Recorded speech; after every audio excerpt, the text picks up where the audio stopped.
지난주에 우리는 사도 바울이 고린도 교회 안에 있는 음행 문제와 그리고 그것을 용납한 고린도 교회에 대해서 책망하는 것을 살펴보았습니다.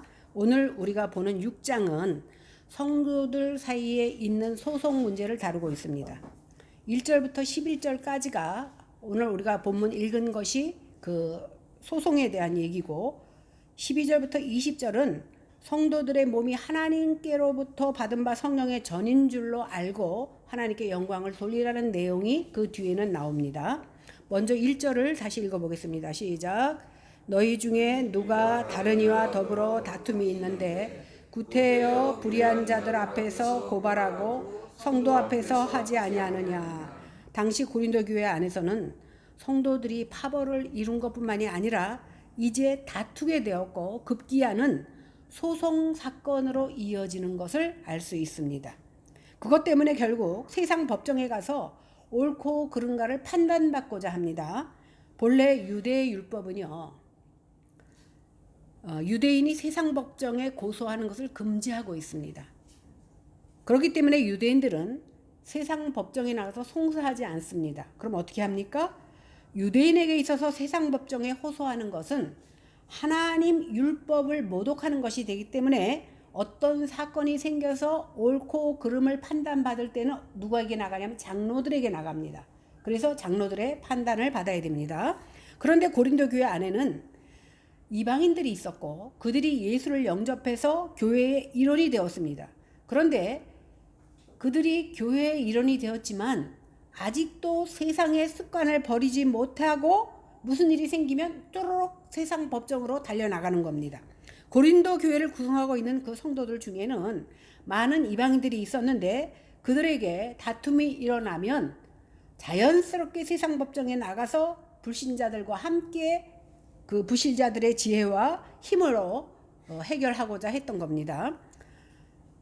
이렇게 성도들이 세상 법정에 나가서 그 불의한 자들에게, 예수 믿지 않는 것을 불의한 자라고 말하잖아요. 불의한 자들에게 자신의 옳고 그름을 판단해 달라고 하는 것은 그리스도를 모욕하는 일이고 그리스도가 세상의 법정보다 못하다고 판단하는 것밖에는 안 되는 겁니다. 그러므로 성도들 간에 생긴 교회 문제는 교회 차원에서 다루어야지 누가 옳으냐 그르냐를 세상에 가지고 나가서 판단을 받으면 안 된다는 겁니다. 이것은 뭐냐 하면 내가 지금 세상의 통치 안에 있느냐 아니면 그리스도의 통치 안에 있느냐, 이것에 대한 문제입니다. 그러니까 성도들 간에 생긴 문제는요, 그 판단을 교회의 머리 되시는 그리스도께 두어야 된다라는 말씀입니다. 성도들끼리 다투고 결국 영혼을 잃어버리는 데까지 가면 안 됩니다.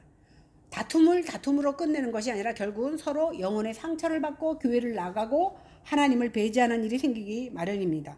사실 성도들 간에도 여러 문제가 생길 수 있고 상처를 받을 수 있습니다. 그러나 성도로 인해 상처받는 것을 분노할 것이 아니라 사실은 성도들 간에 어려움을 당하고 이러한 분쟁이 일어나면 서로를 불쌍히 여기고 측은히 여기는 마음이 생겨서 오히려 하나님 앞에 기도하는 조건이 될 줄로 믿습니다. 왜 그러냐? 그것이 바로 교회의 중요한 부분이기 때문입니다. 그래서 진정으로 교회를 세워나가기 위해서는 성도들 간에 온전한 사귐이 있어야 되고, 그래서 조금 더 나보다 나은 사람은 나보다 못한 사람은 포용해주고 안아주면서 그리스도의 나라에까지 이르도록 우리는 가야 될 줄로 믿습니다. 2절에서 4절을 같이 읽어보겠습니다. 시작. 성도가 세상을 판단할 것을 너희가 알지 못하느냐. 세상도 너희에게 판단을 받겠거늘 지극히 작은 일 판단하기를 감당하지 못하겠느냐. 우리가 천사를 판단할 것을 너희가 알지 못하느냐. 그러하거든 하물며 세상 일이랴. 그런즉 너희가 세상 사건이 있을 때에 교회에서 경위여금을 받는 자들을 세우느냐. 성도는 예수 그리스도와 함께 온 세상을 판단할 자다, 이렇게 성경은 말하고 있습니다. 또한 하나님을 배도하는 범죄한 천사들까지도 판단할 존귀한 존재가 바로 성도들이라고 말하고 있습니다. 따라서 고린도 교회가 교회 내에서 일어난 사건을 교회 내에서 해결하지 못하고 불신자들로 구성된 세상 법정으로 가지고 나가는 것은 옳지 못하다, 이것을 말하고자 함입니다. 그래서 바울은 하나님의 뜻과 말씀의 원리를 모르는 자들을 재판관으로 세우지 말라라고 권면하고 있는 겁니다. 무엇보다도 바울은 고린도 교회 내에 이와 같은 문제를 해결할 지혜 있는 자가 그렇게 없느냐라고 한탄하고 있습니다. 성도들은요, 주 예수 그리스도의 이름과 우리 하나님의 성령으로 씻어주시고 거룩하게 하여 주시고 의롭게 하여 주심을 믿는 자들이 바로 성도입니다. 그러므로 예수 그리스도께서 재림하여 만물을 통치하는 주가 되셔서 세상을 심판하실 때 우리는 어떻게? 우리도 왕노릇하며 그 판단에 참여하게 되는 자들입니다. 그때 하늘에 있는 천사들도 그 판단에 복종하게 된다라는 사실입니다. 성도가 세상과 천사를 판단할 수 있는 것은 어떻게 그 권세가 있냐면 교회의 머리 대신 예수 그리스도와 우리가 연합해서 한 몸을 이룬 지체이기 때문에 우리도 천사들까지 판단할 수 있는 권세자가 되는 겁니다.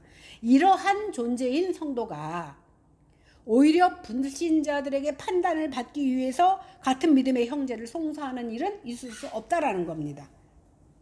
그래서 바울은 너희가 예수 그리스도와 사귐이 있다면, 그래서 세상을 판단하고 천사들까지 판단할 자라는 것을 믿는다면 지금 교회 안에서 일어난 소송 문제를 가지고 불신자인 재판관에게 나가서 소송을 받느냐라고 책망하고 있는 겁니다. 그러므로 같은 믿음의 형제인 성도들 사이에 어떠한 문제가 발생했다 할지라도 성도들의 취할 행위는 그것을 불의한 자에게 맡겨서는 안 된다라는 사실입니다. 오히려 어떤 문제가 생기면 그것을 교회 안으로 들어와서 성도들이 그리스도의 마음인 긍휼의 마음을 가지고 말씀 안에서 풀어나가야 될 줄로 믿습니다. 그러면 성도가 세상을 판단할 수 있다는 것까지는 이해할 수 있어요. 그러면 어떻게 우리가 천사들까지 판단할 수 있습니까? 오늘 갈라디아서 1장 7절에서 9절에 보니까 다른 복음은 없나니 다만 어떤 사람들이 너희를 교란하여 그리스도의 복음을 변하게 하려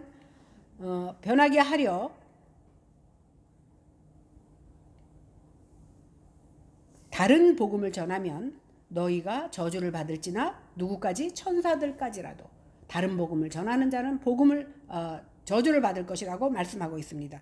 사도 바울은 갈라디아 교회에게 내가 전하는 복음 위에 복음을 왜곡시키거나 다른 복음을 전하면 하늘에서 내려온 천사를 할지라도 저주를 받을 것이다 라고 말합니다. 그럼 저주받는 그 기준이 무엇입니까? 복음입니다.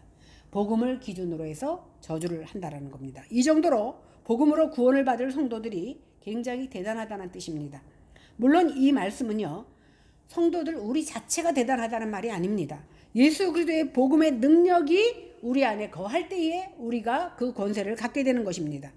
그래서 바울은 고린도 교회 교인들에게 너희가 이렇게 엄청난 신분이 되었는데 세상의 법정에 호소하려는가? 라고 책망하고 있는 겁니다. 그런데 세상 법정에 호소하기를 좋아하는 그 당시 이방인이었다가 크리스천이 된 그들은 예수가 믿은 후에도 다툼만 생기면 세상 법정으로 나가서 해결하려고 했던 겁니다. 아까 1절에 보니까 불의한 자들 이렇게 말했는데 세상 기준으로 말하는 의가 없는 자, 이러한 재판관을 불의한 자들이다 말하고 있습니다. 그러니까 우리가 세상적으로 불의한 자들 그러면 어떻게 생각해요? 뭔가 불법을 저지른 거, 부정한 일을 했을 때 불의한 자들이라고 말하지만 성경에서 말하는 불의한 자들이라는 것은 의가 없는 자, 다시 말해서 그리스도 안에 속하지 않은 자, 주님으로부터 의롭다함을 받지 못한 자를 불의한 자다 이렇게 말하고 있습니다.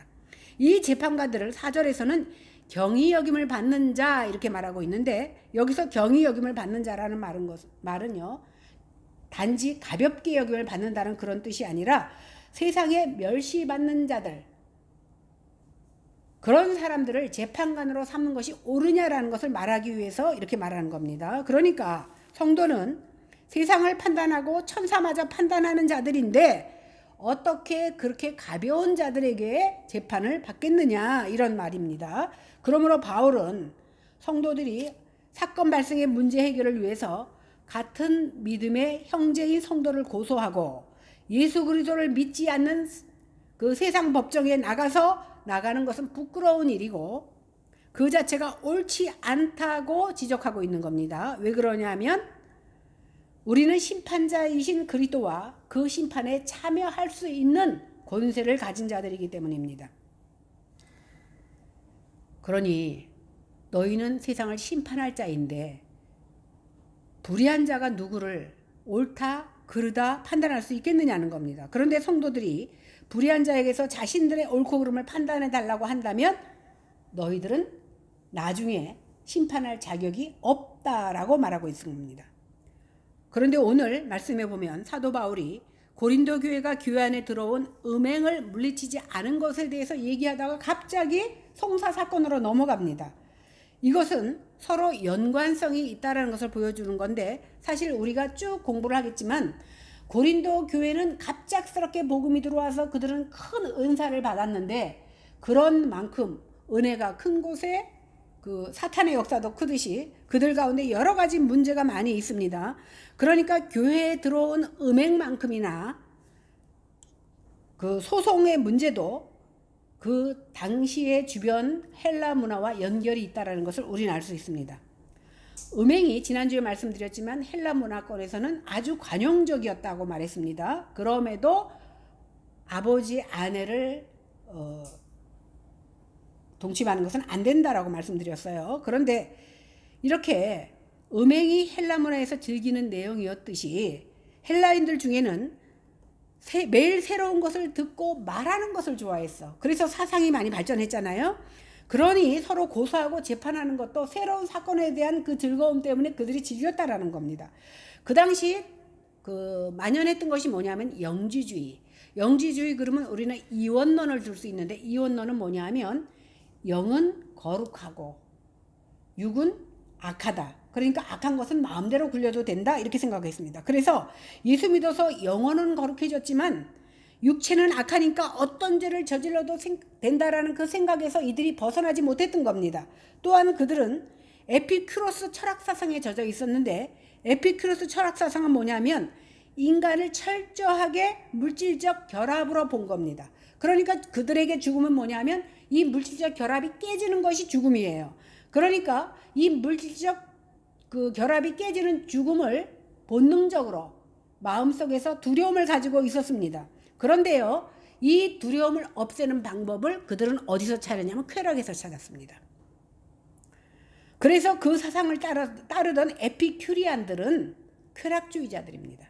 그러니까 그 사회에 만연했기 때문에 그 사회에서 살던 이제는 예수 믿는 그 이방인들도 자연스럽게 그것이 젖어 있었던 겁니다. 그러다 보니까 그들에게 쾌락은 죄가 아니에요. 이 사회적인 현상이 은연중에 교회 안에 스며들기 시작했습니다. 이런 문화 속에서 살다 보니까 교회에서조차 성도들 간에 무슨 일이 생기면 그 문제를 교회 안에서 해결하기보다는 지금까지 해온 방식대로 세상 밖으로 나갔던 겁니다. 이것은 참으로 교회다운 모습이 아닙니다. 바울 사도는 이 문제에 대해서 한탄스러워하면서 그들을 책망하고 권면하고 있습니다. 이제는 너희의 신분이 바뀌었다라는 겁니다. 너희가 심판받을 신분에서 이제는 심판할 신분으로 바뀌었기 때문에 너희들이 변화되어야 된다는 겁니다. 사실 예수 믿는다는 게 뭡니까? 죄와 사망에서 자유케 되는 겁니다. 죄책감에서 해방되는 겁니다.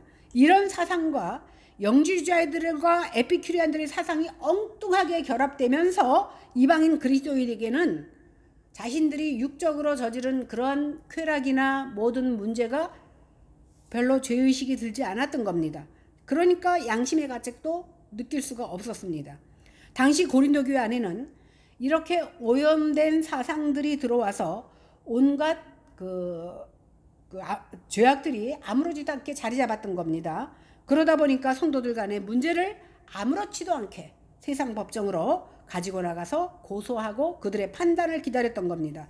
이런 그들에게 바울이 뭐라고 얘기하냐 하면 5절에서 8절을 읽어보겠습니다. 시작.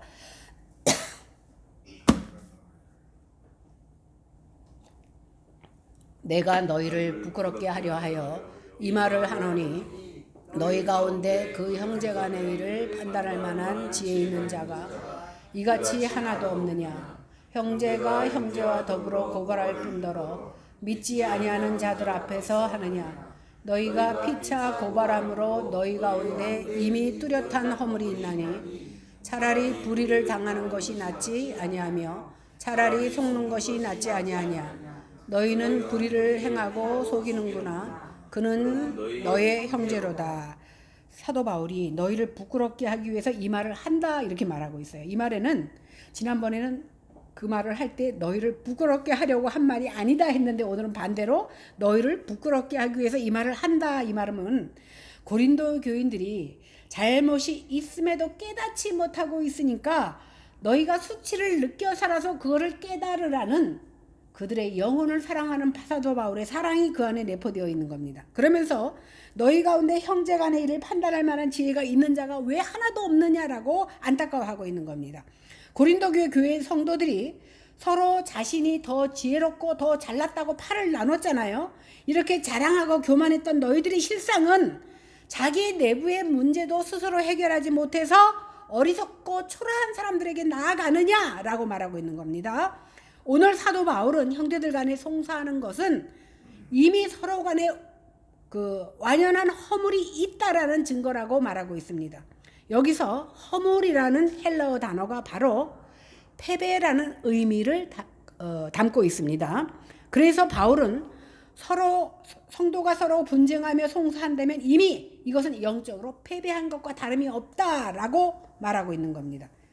겉으로 보면 세상 법정에서 이기면 우리는 어떻게 생각해요? 내가 이겼다, 승리했다, 승자다 라고 생각하겠지만 실상은 그렇지 않다는 겁니다. 네가 세상 법정에서는 승자가 됐는지 모르지만 신앙 생활을 한다고 하면서도 이기적인 욕망을 쫓는 그 모습이야말로 어떤 사람이다? 영적으로 패자라는 겁니다. 그러면서 바울은 세상 법정에서 서로 다투고 싸우며 하나님의 영광을 가리우는 그리고 세상에 손가락질 받는 것보다 차라리 내가 억울해도 불의를 당하고 상대방의 거짓 술수임을 알면서도 속아 넘어가는 것이 낫다라고 오늘 말하고 있습니다. 참 사도 바울의 이 가르침이 우리 마음에 듭니까? 마음에 안 듭니다. 왜요? 우리 중에 손해보고 싶어하는 사람이 어디 있습니까? 그렇다면 예수님의 가르침은 어떻습니까? 예수님의 교훈 역시 손해를 보더라도 참고 사랑을 베풀라라는 것을 넘어서 원수까지도 사랑하라고 말씀하시는 것이 바로 예수님의 말씀입니다. 그리고 이것이 바로 그리스도의 마음입니다. 그러므로 고린도 교회 성도들이 상호 간의 분쟁을 가지고 세상 법적으로 가지고 간 것 자체가 너희에게 사랑이 없고 절대로 손해볼 수 없다라는 그 이기심이 앞섰기 때문이라는 겁니다. 그래서야 교회 안에서 어떻게 하나님의 영광이 드러날 수 있겠느냐, 그리고 이웃사랑을 실천할 수 있겠느냐라고 오늘 사도 바울은 말하고 있습니다. 그러므로 우리가 그리스도의 마음만 품고 있으면 나의 알량한 자존심을 지키기 위해서 세상적 내가 하나님의 그리스도의 사랑을 내 마음에 진짜 품고 있다면 내 알량한 자존심 때문에 그것을 지키기 위해서 세상 법정으로 나갈 일은 없다라는 겁니다. 성도는 이 문제에 대해서 분명한 성경적인 가치관을 가지고 있어야 됩니다. 우리는 하나님의 큰 틀 안에서 살고 있습니다. 인생을 살다 보면 어떨 때는 생각지도 않게 수지 맞을 때도 있어요. 또 어떨 때는 내 주머니에서 흘러나온 돈이 다른 사람 주머니에 들어가서 나오지 않을 때도 있어요. 근데 우리는 그때 어떻게 생각합니까? 생각지도 않게 흘러 들어온 돈은 내 거 맞는데 내게 딴 사람 주머니에 들어간 것은 그 돈 때문에 집착하고 신경 쓰게 되어 있습니다.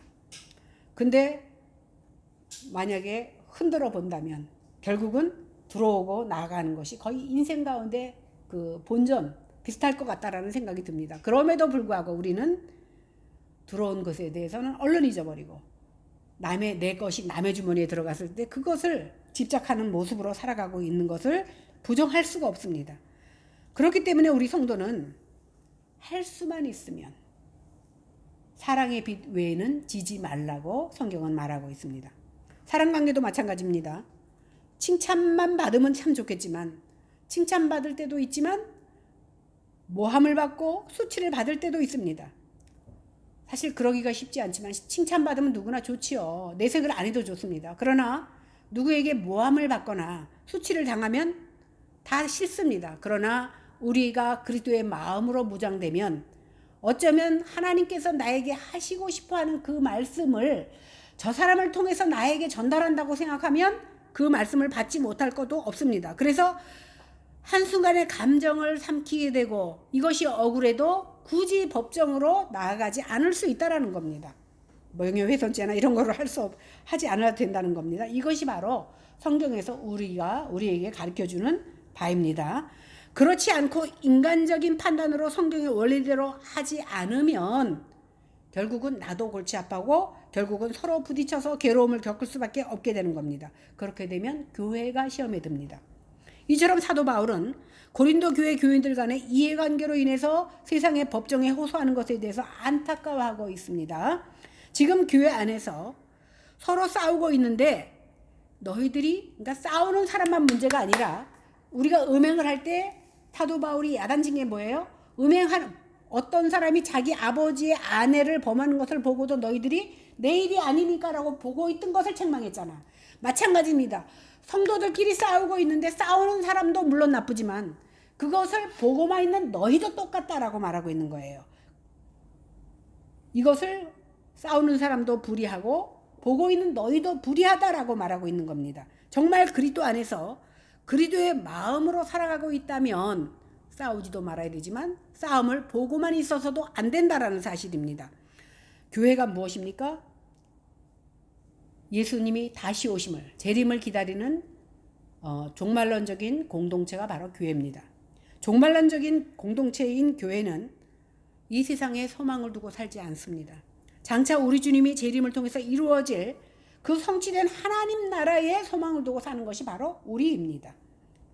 그래서 사도 바울은 교회가 이런 종말론적인 공동체인데 성도들 간에 문제가 있다고 해서 그것을 세상 법정에 나가고 교회를 욕되게 하기보다는 차라리 어떻게 하라고? 무리를 당하고 속으라, 이렇게 말하고 있는 겁니다. 9절에서 11절을 보겠습니다. 시작. 불의한 자가 하나님의 나라를 유업으로 받지 못할 줄을 알지 못하느냐.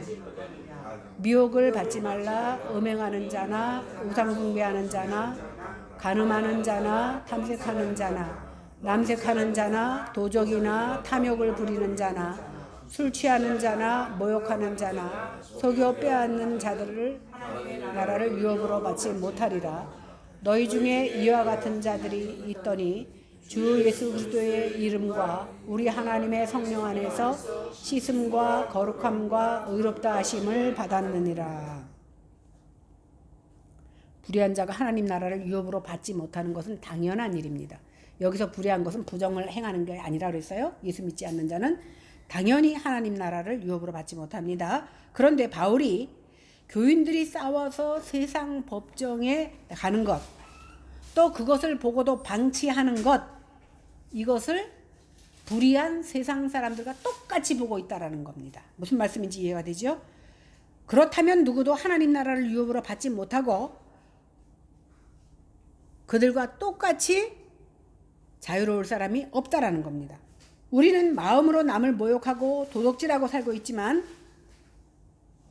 어쩌면 들키지 않았을 따름입니다. 그럼 탐심이 곧 우상숭배라고 했는데 우리는 우상숭배 안 합니까? 우상숭배가 뭐라 그랬어요? 하나님 외에 다른 것을 더 사랑하는 것이 우상숭배라고 그랬잖아. 그러면 우리는 잠깐도 하나님을 안 잊고 하나님만 사랑하며 살아갑니까? 그렇지 않다면 우리는 우상숭배를 하는 자요, 탐심이 가득한 자입니다. 그러므로 우리는 늘 우상숭배하는 자고 하나님 나라를 상속받을 수 없는 자들입니다. 그러니까 같은 믿음의 형제인 성도들끼리 법정 싸움을 한다거나 그것을 보고도 방관하는 건 역시도 음행하는 자나 우상숭배하는 자나 간음하는 자나 탐색하는 자나 남색하는 자나 도적이나 탐욕을 부리는 자나 술 취하는 자나 모욕하는 자나 속여 빼앗는 자와 다를 바가 없다라고 오늘 사도 바울이 말하고 있습니다. 그런 사람은 교회의 생명이었기 때문에 하나님 나라를 유업으로 받지 못한다, 이렇게까지 말하고 있는 겁니다. 그래서 성도는 하나님 나라를 유업으로 받기 위해서 미혹을 받지 말아야 합니다. 이 미혹이라는 헬라어가 메플라마스테인데 갈라디아서 6장 7절은 똑같은 단어를 어떻게 말하고 있냐 하면 스스로 속이지 말라. 하나님은 만홀의 여김을 받지 아니하시나니 사람이 무엇으로 심든지 그대로 거두리라, 이 말씀이 있습니다. 여기 속이지 말라라는 말과 미혹을 받지 말라라는 원어가 똑같은 메플라마스테입니다. 많은 성도들이 진리를 심지 않고도 진리가 맺혀질 거라고 기대합니다. 이것이 바로 스스로 속인다는 거예요. 내가 교회 나온다는 이유 하나만으로 진리를 심지도 않고 내게서 진리가 거둬질 거라고 믿는 것, 이것이 바로 스스로를 속이는 거라는 것. 이것이 바로 미혹을 받는 거라는 겁니다. 나는 음란하거나 토색하지 않았으니까 손해보지 않으려고 세상 법정으로 갔다면 음행하지 않았어도 토색하지 않았어도 나 스스로를 속이는 거라는 겁니다. 11절에 보니까 너희 중에 이와 같은 이들이 있더니 그랬는데, 이 말은요, 서로 송사하며 세상 사람들과 같이 살아왔던 너희가 이제 주 예수 그리스도의 이름을 믿어서 하나님의 성령 안에서 죄 씻음을 받고 거룩해져서 하나님께 의롭다고 인정받은 사람이 되었다는 뜻입니다. 바울이 그리스도의 정체성을 다시금 일깨워주고 있는 겁니다. 따라서 성도들은 하나님 나라에 들어가지 못하는 자들에게서나 볼 수 있는 그런 불의한 자의 모습을 따라서 살면 안 된다라고 오늘 사도 바울이 말하고 있는 겁니다. 나는 누구에게 피해 입지 않았어. 피해를 주지 않았어. 피해를 입히지 않았어. 대부분 많은 사람들이 전도를 하다 보면 나는 법대로 살았고 누구 가슴 아프게 하지 않고 살았다라는 것을 말합니다. 내가 누구에게 피해를 입지 않았고, 혹 우리 안에 아직도 형제에 대한 그러나 형제에 대한 억울함이 남아있다면, 피해는 입히지 않았지만 내가 피해받은 것에 대한 억울함이 남아있다면, 다시 말씀으로 돌아가면 나 역시도 하나님 나라를 유업으로 받지 못하는 자의 목록에 포함되어 있다라는 겁니다. 다른 것은 다 세상 사람들과 똑같이 살면서 교회에 나와서 예배 드린다는 이 이유 한 가지가 다르다고 해서 그리스도인이라고 말할 수 없다는 거예요. 그리스도인이라고 하면 이제 달라져야 됩니다. 물론 내가 교회 나왔다고 180도 내일 내가 다른 내가 되는 것은 아닙니다. 그러나 우리는 날마다 새로워지는 삶을 살기 위해서 예수 이름으로 애써야 된다는 겁니다. 그러므로 우리는 오늘 이 말씀 앞에 서야 됩니다. 우리는 장차 천사들조차 판단할 권세를 가진 자들입니다. 그러므로 영적 미숙아처럼 세상의 판단에 휘둘리지 않고 주님의 판단 앞에서 살아야 되는 겁니다. 이 시간 성령 하나님께서 우리에게 은혜 주셔서 나 스스로에게 미혹되지 말고, 다시 말해서 속지 말고 그리스도의 은혜를 맛보며 사는 자들이 되어지기를 바랍니다. 그래서 우리 교회가 그리스도의 온전하심을 나타내는 성숙한 교회로 세워져서 서로 다툼이나 송사하는 일이 아니라 오히려 화목하게 하나님의 일을 이루어가는 저희 중심교회가 되어지기를 주님의 이름으로 간절히 소원합니다. 기도하겠습니다.